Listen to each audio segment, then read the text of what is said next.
Welcome everybody to another production from Urban Hillbilly Video. I'm Brett Kepner, and if you're a fan of Urban Hillbilly Video, then you know what to expect. But for those of you who are watching these productions for the first time, I suggest you get ready to hang on. Carnage Fest is exactly that, and it'll include footage of the likes of which you've never seen before, including a lot of incidents which you've never seen before, some of them the most violent in drag racing history. But believe me when I tell you that the stuff you're about to see did not come easily for the Urban Hillbilly Video crew. As a matter of fact, you'll be watching clips over 7 full seasons of drag racing from events all over the country, dozens and dozens of racetracks, thousands and thousands of cars. And believe me, every single one of the incidents you're about to witness are some of the most hair-raising ever.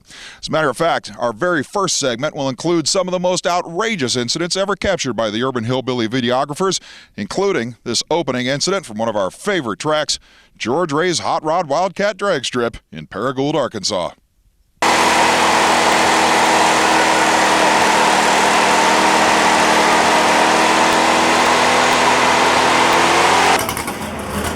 Thank you.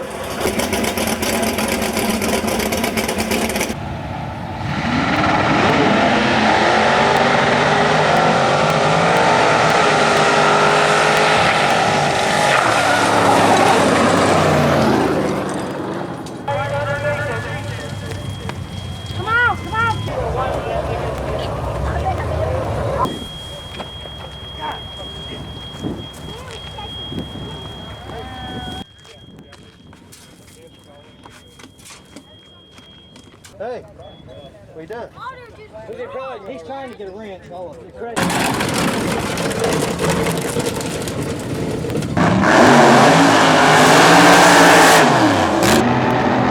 John Ryman at Hub City Dragway in Hattiesburg, Mississippi in the fall.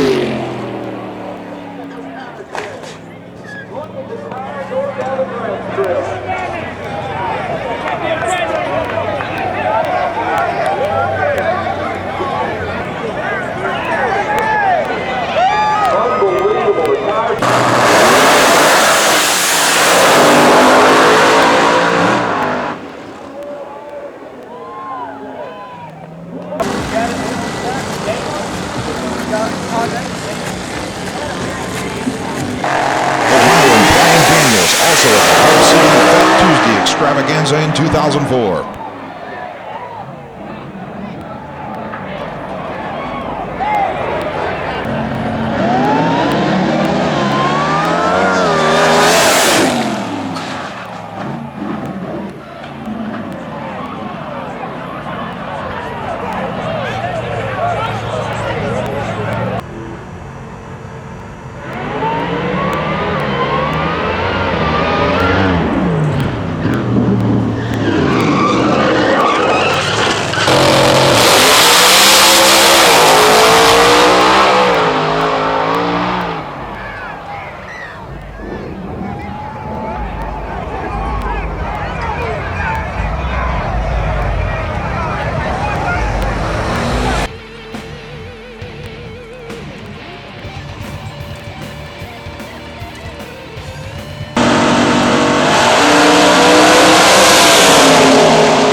Nostalgia Pro Street Gremlin at the NMCA World Finals in 2003.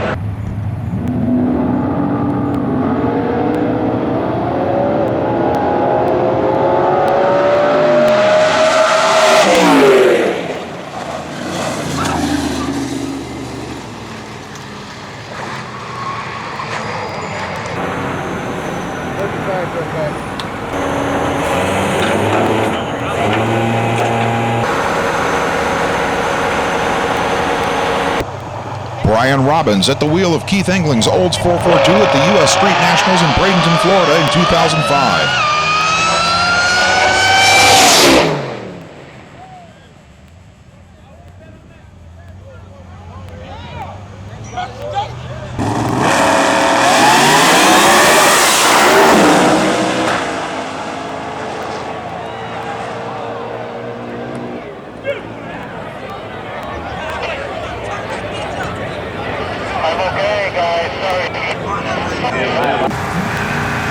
When drag radial cars attack. Ozark International Raceway Street Machine Nationals 2004.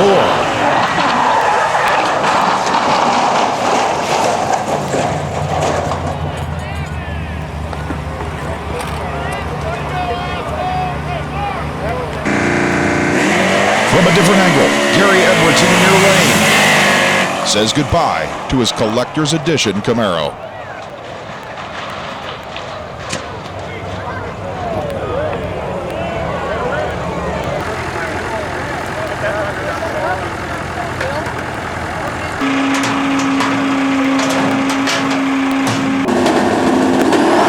Mike Chandler at the Orska at Atlanta Dragway in 2004.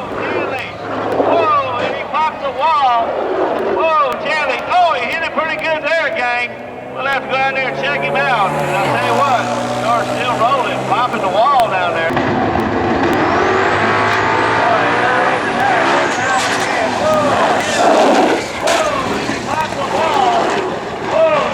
Whoa, he hit it pretty good there, gang.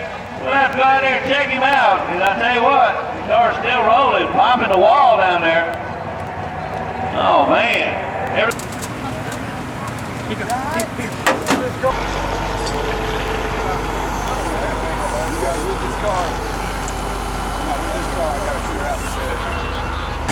And Mel Eves at his nitro methane burning 63 Corvette Stingray from the Snowbird Nationals at Bradenton Motorsports Park in the far lane in 2005.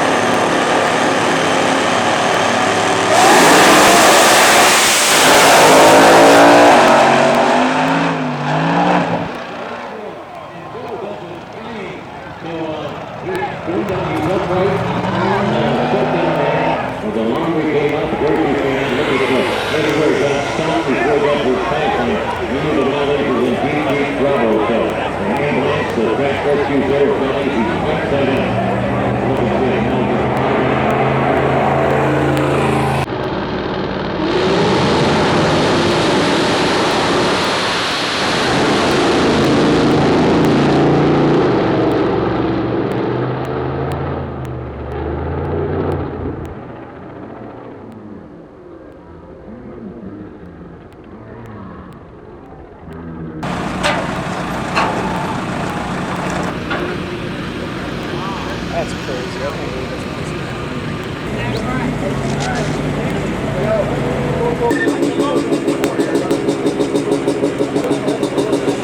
can't believe All right, crashes are certainly the worst possible scenario in drag racing, and, well, actually, there's a lot of bad situations, including wheel stands. Let's face it, nobody's steering the car when the front end's 5 feet in the air.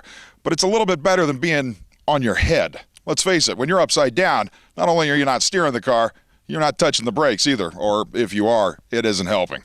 Brian Bush in the far lane at the NMCA World Finals at Memphis Motorsports Park in 2004.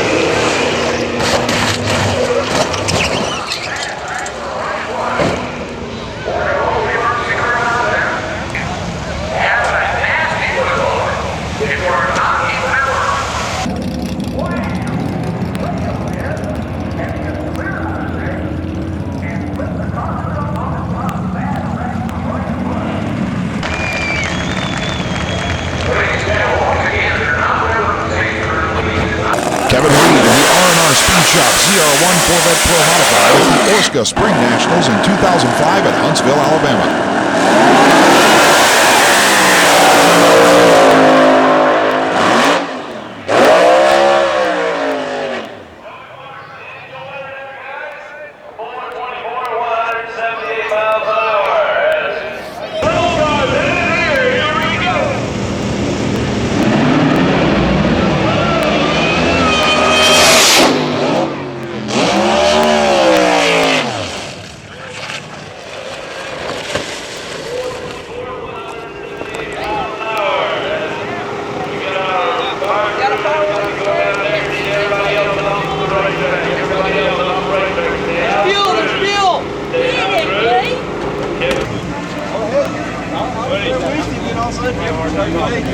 John Hocking in the far lane in his 1938 Chevrolet nitrous oxide injected Pro Modified at Ozark International Raceway against Kansas racer Jerry Yeoman. Whoa, whoa! Got a little lot of hand on the burn out there. That's John Hawkins from Green Valley, Missouri, and the thing got to scoot around and laid over on its wheel for him right there. Hey, we've had a wild night out here tonight.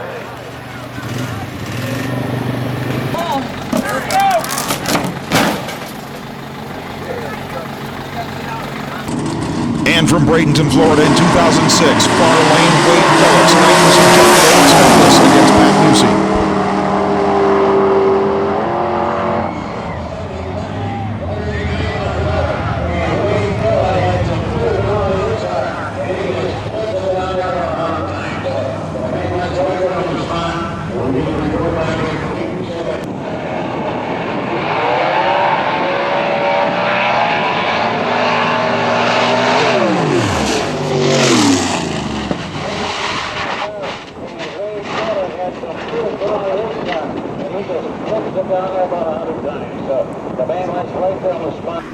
Despite the virtual total destruction of the race car, Gullett was back at the track the next day watching the action. Jim Wyatt in the far lane against Mark Elliott's 1937 Chevy Business Coupe at the Wichita, Kansas Summer Nationals in 2002.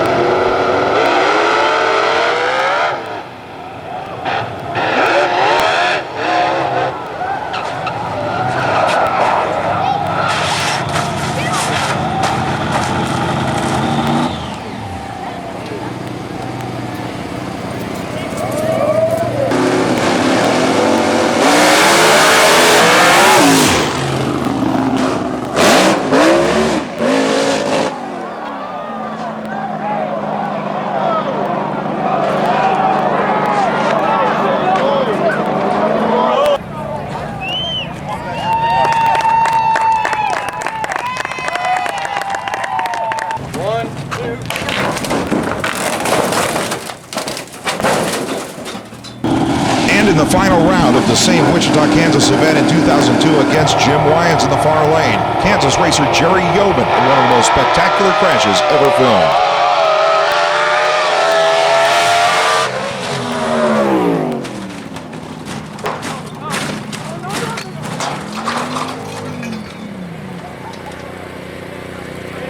Incredibly, Yeoman survived this wreck with surprisingly minimal injuries.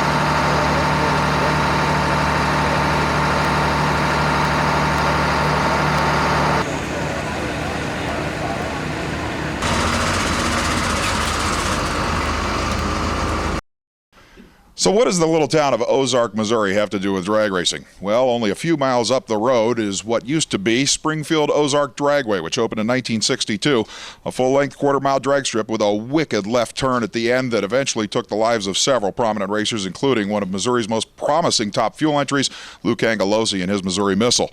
But Ozark, Missouri is also the home of Phil Scott's Garage, a magnificent place that features all kinds of muscle cars and, if you look closely enough, a real live Top Fuel dragster. And if you look past the Top Fuel dragster, you'll see what is now Missouri's most promising Top Fuel driver, the one, the only Scott Palmer, who doubles as a door slammer driver with a supercharger on anything you drive anymore. All right, I'm going to ask you, what do you like better, Top Fuel car or the Pro Modified? I like the Top Fuel car just for the speed, but as far as actually driving one, I'm a door car guy. Just because there's more to do, or is there as much to do in this car, in the Top Fueler? There's not as much to do. It's a lot faster, so it's definitely a handful to get down the track, but alcohol funny car is where I came from. It's true, and that's a lot to do in that car too, with shifting and everything else. And it's interesting that with your Pro Modified, you run an awful lot of 8th mile events, both here and throughout the country. And when you look at elapsed times, you're in a 4-second line no matter what you do. Right, exactly. Hopefully a 3-second ride this year in that Pro Mod, or it won't be in the hunt. So, As a matter of fact, what are your plans with the Pro Modified coming up? Pro Mod, we'll run some of the ADRL events and the outlaw shootouts here in Ozark at Ozark International and Tulsa. We'll run all through the Midwest whenever we're off. But the main focus is a top fuel car. Second focus, and that'll be almost every other week. Every weekend we're off from the top fuel car, we'll actually run the Pro Mod. Well, your background is in door slammers, although you did actually start out in the pro ranks with a supercharged methanol burning funny car. How did you go from the blown alcohol funny car straight to a top fuel car 5 years ago? Well, actually, I started off in door cars. And actually, back then, Pro Mods were popular, but there wasn't really a class in NHRA. With the NHRA races locally, closer to me, Topeka and St. Louis and Memphis, we went to an alcohol funny car, actually, because basically the Stidham brothers were, pretty much where I come from, Oklahoma, are heroes. And we pretty much, I grew up watching them, so I wanted an alcohol funny car after I got through the blower thing on my street car. And whenever I did that, we went and ran alcohol funny car for about 5 years, and then I decided it's time to step up or It was a conscious decision to spend every dime you ever made on the top fuel car. Yeah, I've had a lot of friends ask me if I hit my head, but I'm sure I did.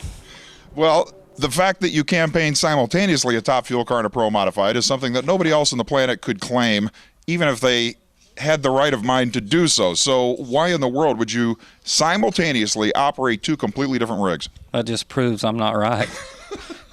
That's proof right there. Well, speaking of not right, let's discuss a couple of rather entertaining rides that you had right here at Springfield, Missouri at Ozark International Dragway. What happened and why? Well, I put the Pro Mod together actually a couple of years ago for our big Street Machine Nationals out here at Ozark International. And it was all 100% my fault, self-inflicted. And I went out there actually to run the thing to the 330, get the feel of it. Hadn't run the car at all. I put all my Brad 5 screw blower, my whole combination out of my alcohol funny car, which ran 570s at the time. And I put it directly in my Pro Mod. And I tell you, I really wasn't thinking. No test launches, no burnouts, just let's go make a lap. No test launches, just revved it up to 6,000 RPMs and slid my foot off the clutch. And what I actually did was the door car had Linko air buttons in it, and I have a B&J transmission which takes 400 pounds of pressure. The Linko buttons actually won't handle the pressure of the B&J. And whenever I pushed second gear, which I wasn't planning on going much further than that, it was having trouble popping out of gear. And it was okay till the second round. I won the first round doing that. It ran like 441 or something, shutting off at the 300-foot mark. So when I raced Jim Weens, who's a really good buddy of mine who, works on our top fuel car, well, you're racing your buddy. So I decided that if I'm ahead of it, I'm going to run it through. And at that point, I don't think it probably dawned on you that Mr. Weens has, shall we say, a reputation for being in the other lane. Yeah, if you race him, he usually wins or you crash, one or the other. But anyway, it was Jim, and I decided I would go ahead and run it through and just hold the second gear button in. Just hold it in. That will keep it from popping out. It's pretty simple. Until you take your hand off that second gear button and reach for the chutes. Then it pops out. It pops out, and then you have to reach back down to put it back in gear, therefore you miss the chutes. And it's too late. So when I took my hand off the second gear button, about 500 feet down track, it downshifted into first. Motors like that at the finish line. Yeah, there's nothing left of the motor or the car, to be real honest. But I tell you what, the car that I crashed that night is actually the car I'm still running. And you had it back together pretty darn quick. We put it back together, but I figured I took it out in primer. I figured that was bad luck for me. But now you've pointed out that it was actually Jim Weens' fault. There you go. Had nothing to do with this guy. I mean, after all, he's obviously a pro. He runs a top fuel dragster and a Pro Modified, right? He can't do anything wrong. Well, he's still the pride of Ozark, Missouri. And like I said, there's only one fuel car left in this state, so pin your hopes on him.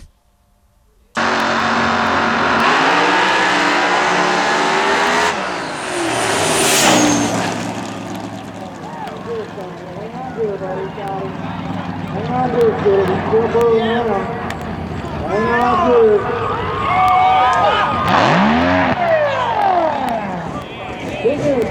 Go, guys. Go. Please, stay out the front. Let's go, guys. Get down here. The track personnel will far into the back. Track personnel will far into the back, please.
laying down some phenomenal numbers.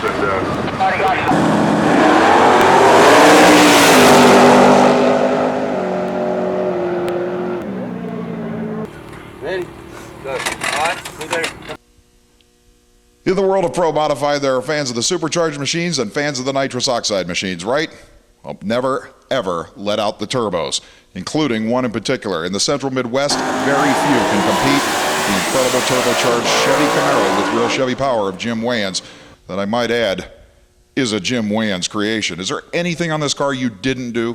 We pretty much built everything except the steering wheel. Now, the turbocharger on this thing has always been a single unit, right? Yeah, we're in a single 106. Big one. It's the biggest one you can buy. All right.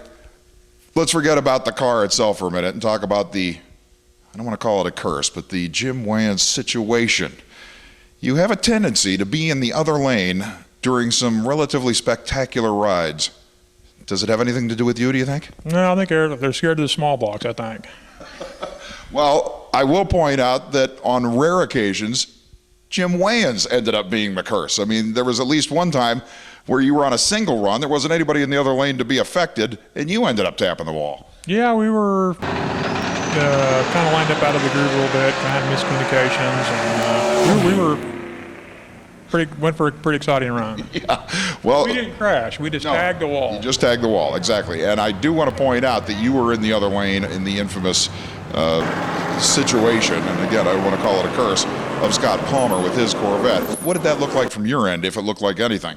He was out on us about a half a car, about 3:30, then he just disappeared. I thought he just smoked the tires or got loose, and he just disappeared, and I didn't, think anything about it until we got down to the end of the track, and I got out of the car, and I seen smoke where his car was off the track. So I ran all the way to his car, and he went over one time, and Just one time. just one time. Does it occur to you that chances are pretty good that somebody against you is going to have something ridiculous happen to them? Yeah, it seems to be the curse now. Everybody's kind of got that in the back of their mind now. With this car set up the way it is now, still with a 106mm turbo, obviously I know you want to go after some of the American Drag Racing League titles, as well as some of the bigger outlaw stuff. How quick can this car go? What kind of number are you actually shooting? We're shooting for a quarter mile, maybe some low 650s or high 640s. It's been done before with some of the Ford guys, and maybe some low 20s or high teens in the 8th mile. I was going to say, it being a small block Chevrolet, it will perform better in the first 660 feet, that's for sure. Right, and on local tracks, you really don't have to have much horsepower to be most consistent. And that's what we're kind of shooting for with the turbo deal versus the blower or the nitrous. We can kind of get down the tracks and not tear the stuff up as much as some of the blower guys do. Well, that's the kind of performance that he's going to need next year, but let's face it, he's doing it with a whole lot less cubic inches than the rest of the guys out there, and it's the only one of the small block Chevrolets that's competitive in the outlaw wars. You got money? Put it on Wayans, especially if you're not the guy in the other lane.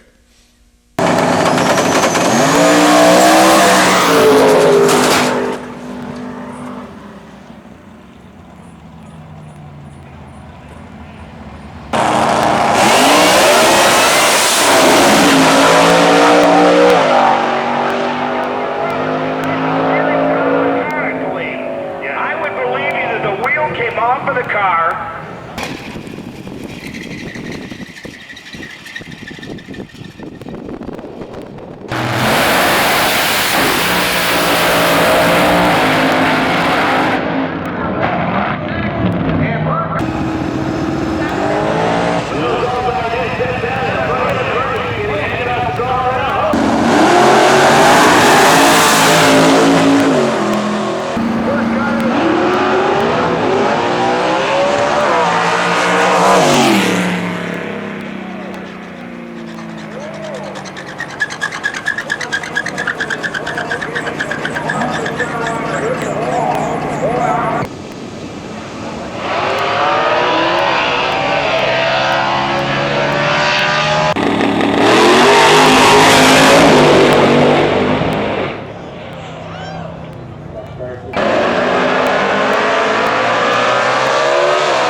Goes on to the next round, which is going to be our final.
Get him up.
Yeah, he's rolling.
Okay, Crashes are one thing. Getting upside down is a whole nother world. But the absolute worst possible scenario for any racer at any track is fire. Everybody knows it, but not everybody is prepared to accept it. In fact, while most racers will bank everything they have on a good track safety crew, a lot of times the ability to put the fire out quickly lies solely with the racer. Sometimes it works, sometimes it has the worst possible ending. Mark Mickey's Pro-Charged 10.5 Camaro at Macon National Dragway in Georgia, 2004.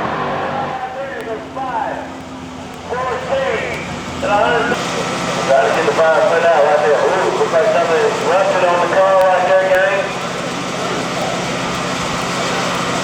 Fire extinguisher trying to get it put out down there.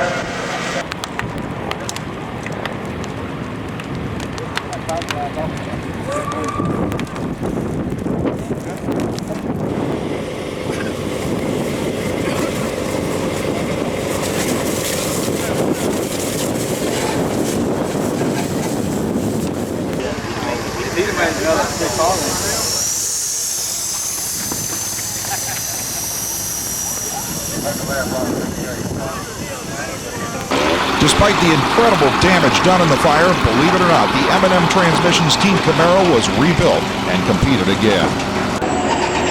Elliott Thompson's turbocharged Camaro at the World Street Nationals in Orlando, Florida in 2004.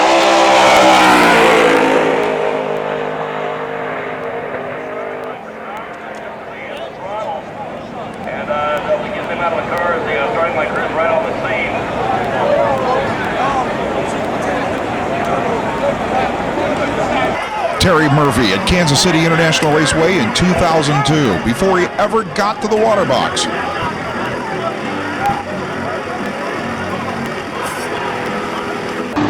Canadian racer Ray Sanchez in the near lane at the Orska event in Atlanta in 2004. 489, 152. And Sanchez, a lot of smoke coming out from under that car. They say he's on fire. Need to move it. Let's go, gang. All right, something going around that car. Looks like it, man, once again, we do need everybody to stay back away. Sanchez didn't crash, but the safety crew did. They'll take care of that for us.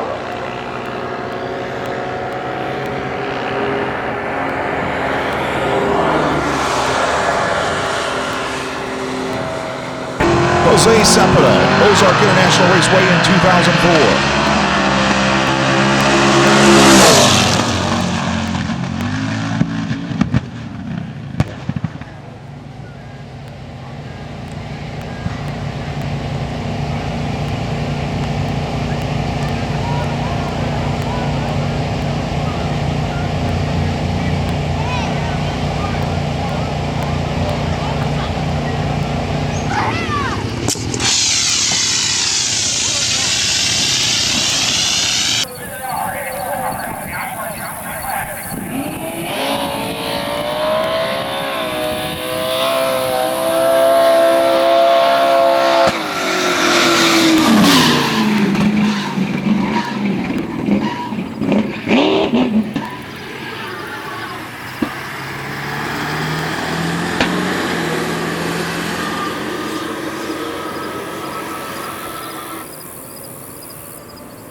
At Tulsa International Raceway in Oklahoma in 2001, this racer decided to make a lap in a friend's car.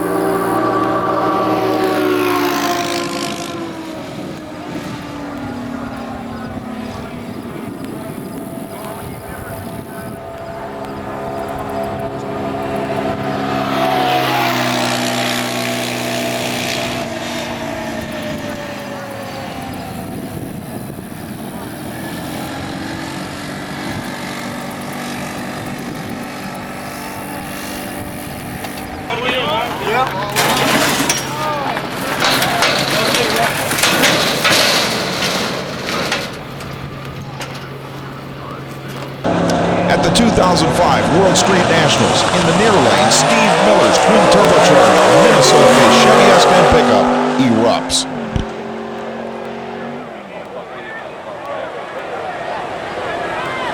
He's out.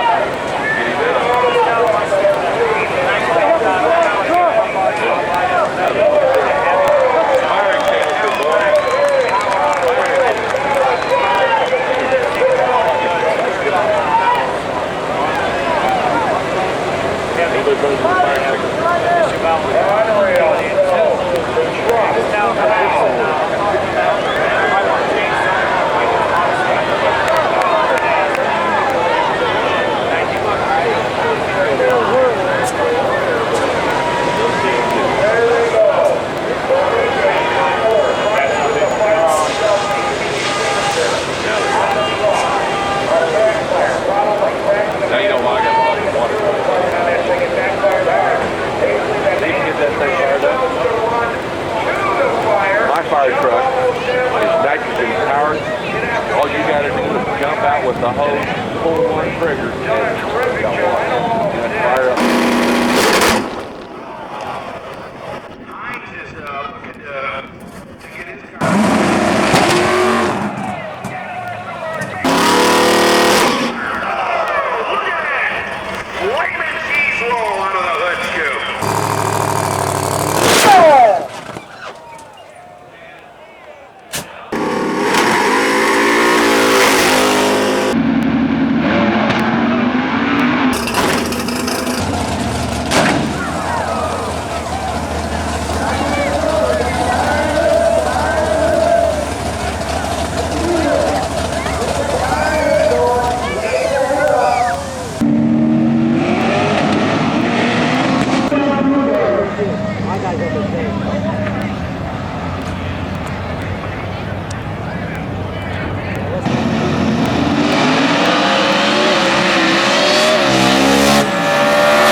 I'm okay. I think I burnt the hair off my nuts though.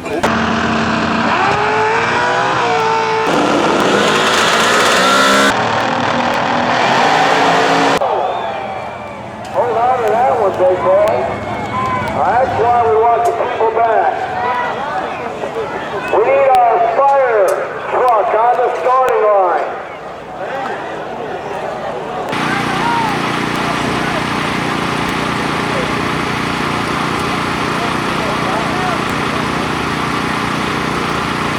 Okay, we got a little fire down there, I believe. Everybody stay where you're at. The track staff and the KC toys bar. 410 Street.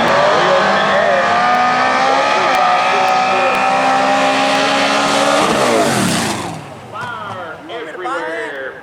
567. I hope that's nothing too major. Gotta get that out.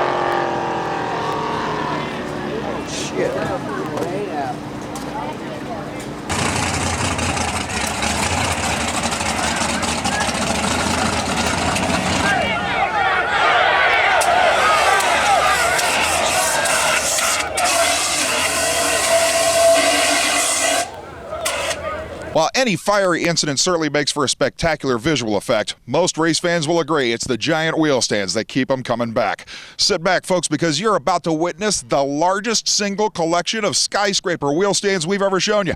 And certainly anybody who's ever been in a car that goes straight up knows one thing for sure. It's not the takeoff you have to worry about, it's those brutal landings. And by the way, a lot of these clips are coming to you straight from Ozark International Raceway in Rogersville, Missouri, one of the original homes of outlaw street racing.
Nobody will argue the fact that outlaw 10.5-inch tire racing has probably evolved quicker than any other professional category of drag racing, and I stress the professional category aspect because indeed, in just a matter of 5 full seasons, it has turned into a big money type of racing.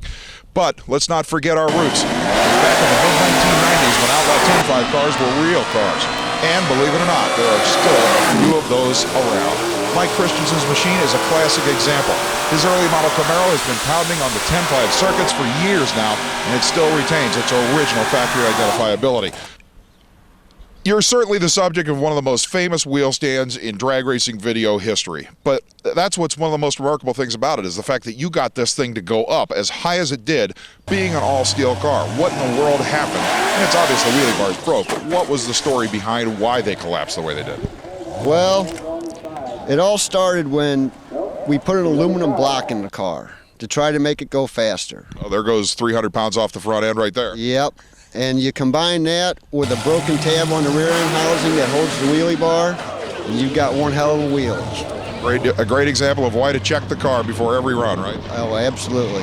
Now, when you were in the car, it had to be one of the most bizarre experiences anybody has ever dealt with because you obviously felt it go up, but then when it dropped down to the left side, you couldn't possibly have known what the heck was going on. Oh, it happened so fast, I really wasn't sure what happened. Did you think at any point that the car already had rolled? No, I was, the car went up, it flipped over on its side, and I was just wondering to myself, what the hell just happened to me? And the funny part is every human being that watched it was saying the same thing.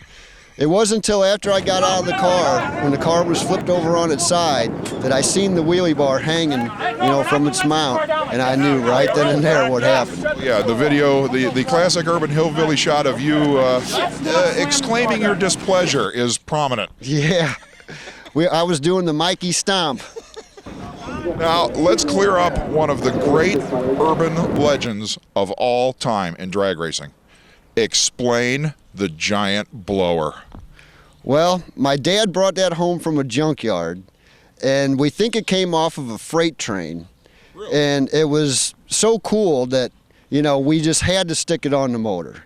But even though the picture of that thing sitting there with the blower sticking through the hood of the car made it on the internet and went global within a matter of hours, a lot of people don't realize that you actually fired the car with that blower on it. It was attached. Yeah, we've yet to make a pass with it, but it's in the works. Where in the world did you have to make a belt for it? I mean, how did you get the belt to work? Yeah, it was a special order belt. Absolutely insane. Any idea how much boost that thing was supposed to put out, or would it just blow the heads right off if it ever ran? Well, when we fired it up the first time, I just blipped the throttle once, and it raised the front wheel off the ground about an inch and blew both head gaskets. That's exactly why I asked that. All right, back to reality. Is Outlaw 10.5 beyond the grasp of normal human beings right now? I believe so.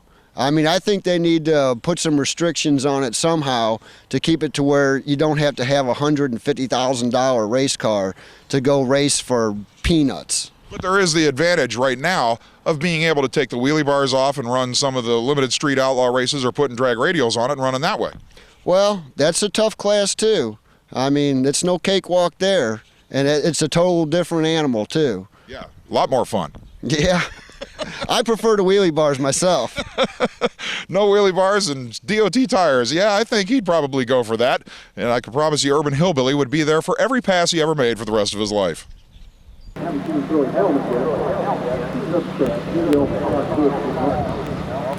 he's going to run. We get 30 guys. Going down.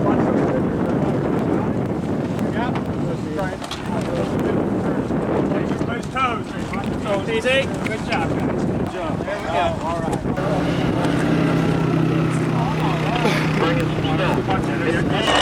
In the far lane, the Sandman, Tony Williams, and his Tennessee Camaro for World Street Nationals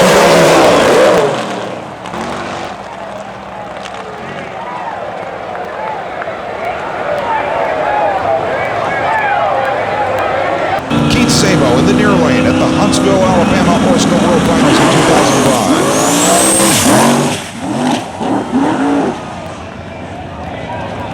Five outlaws, you're not there, we see you, bro.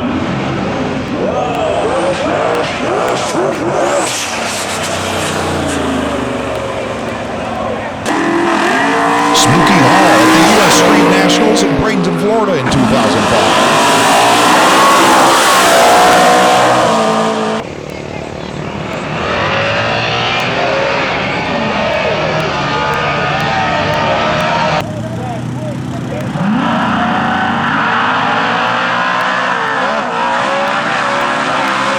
In the far lane, Brent Martin's Trans Am in 2005 at Mocan Dragway in Joplin, Missouri.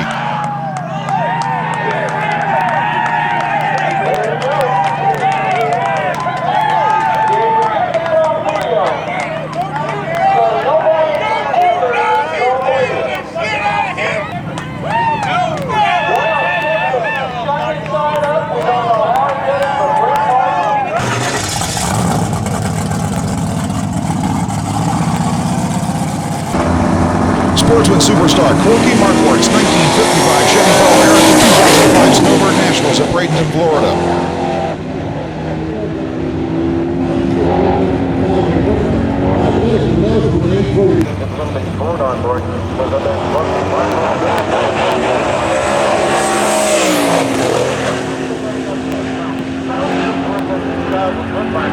Justin Nelson with an 842. Corky was having a wild time in that 55. Holy cow. Shane Barber in the near lane at the 2005 Horseco World Finals in Huntsville, Alabama.